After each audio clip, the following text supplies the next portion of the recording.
Hey everyone, welcome back to your floral gardening channel. So, as you know, roses are the most beautiful flowers on this planet, and everyone wants to plant them because of their beauty.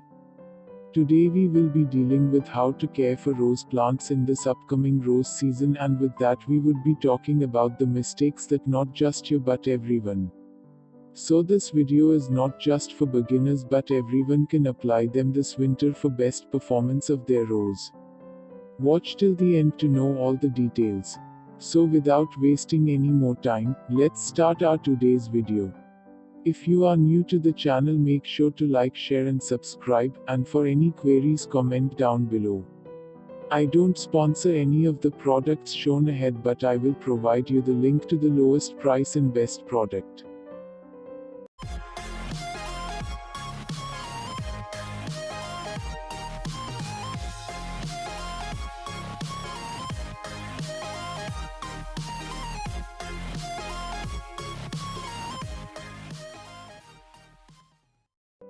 The first point is that we should not do overwatering. Watering rose plants in the morning is the best time because the water will evaporate easily till the noon and there's no stagnation around the plant. But many times it leads to black spot disease that is caused by a fungus Diplocarpon rosae.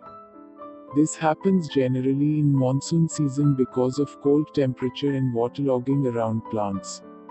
Even in some areas like my area too, it was raining heavily since 3 weeks and some of the plants have got this disease.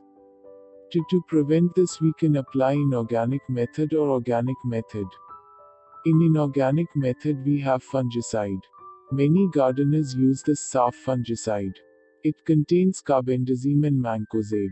You can add 1 gram fungicide in 1 liter of water to get the fungicide solution.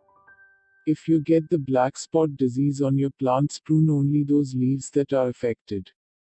As you see, I have pruned, and after that I have applied the fungicide solution to the cut part to prevent any further attack. For organic method, you can use neem oil solution and sprinkle it on the leaves. To get the lowest prices, go down below to the description to buy now. Before you use neem oil, I would recommend you to alternatively change it with other fertilizer. The reason is that after you repeatedly use the same fertilizer for some time, you would find that your fertilizer is no more effective on them. It is because they became resistant to the fertilizer. So you can use some other items like Indofil or imidacloprid with neem oil alternatively. Let's move on to the second point, that is the rose plant food. So as you see, I have the black colored vermicompost that I told earlier, then the white powder is the banana peel powder. Then I have the coffee powder along with some Epsom salt and DAP. You can check out the unboxing of Epsom salt above. Epsom salt provides the plants with magnesium sulfate and DAP is used for root growth.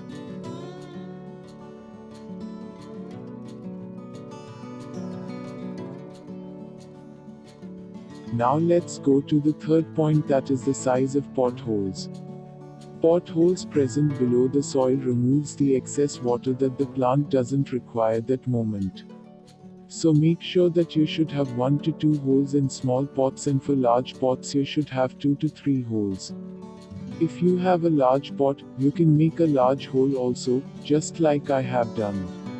And after making holes, you can keep some pieces of rock on the hole, that allows only the water to pass, otherwise the soil would also pass through it.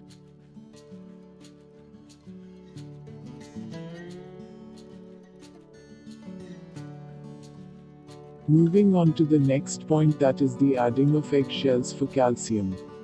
I would clearly not recommend you to use the eggshells because these shells contain a gelatinous material that is made up of proteins.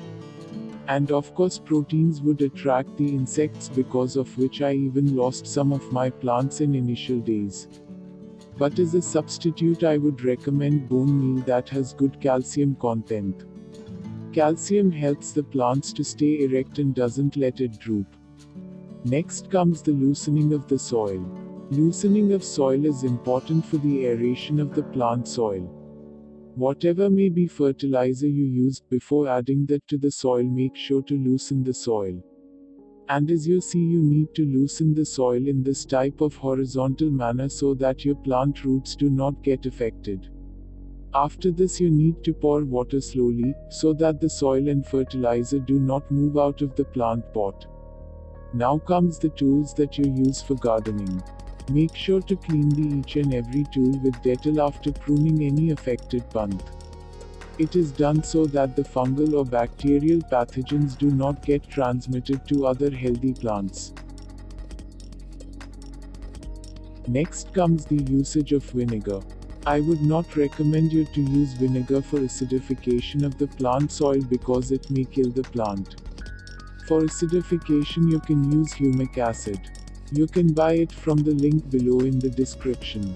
Or else you can use vermicompost that will make the soil acidic. Now let's come to the topic of removal of weeds. Many a times we don't consider much time spending on removing weeds. This would lead to drainage of all nutrients by weeds that you earlier used for rose plants. It may lead to other serious problems like frequent fungal attacks. So every day in the morning, look out for these weeds and remove them manually or by using weedicides. As you see, your plant pot should be free of weeds just like this. You should mainly go for manual removal of weeds, as sometimes it may even kill good insects. Rose plants are very prone to insect attack, so as you see, these are some of the insecticides that I use for rose plants. These include Alphos, Hill Hunter, Confidor, Cosa 808P. So let's recollect all the points that we need to do. The first comes avoiding overwatering and fungal attack. Second comes the size and number of holes in rose plant spots. Third comes the use of eggshells that contain gelatin protein. Fourth comes the loosening of soil for the aeration of roots using digging method. Next comes the sterilization of tools that we use while treating diseased plants. The next point comes the usage of vinegar. You can use humic acid as its substitute. Then comes the silly mistake of non-removal of weeds. These plants drain the nutrients that you added to soil for your rose plant's development. These were the tips that you need to follow while gardening.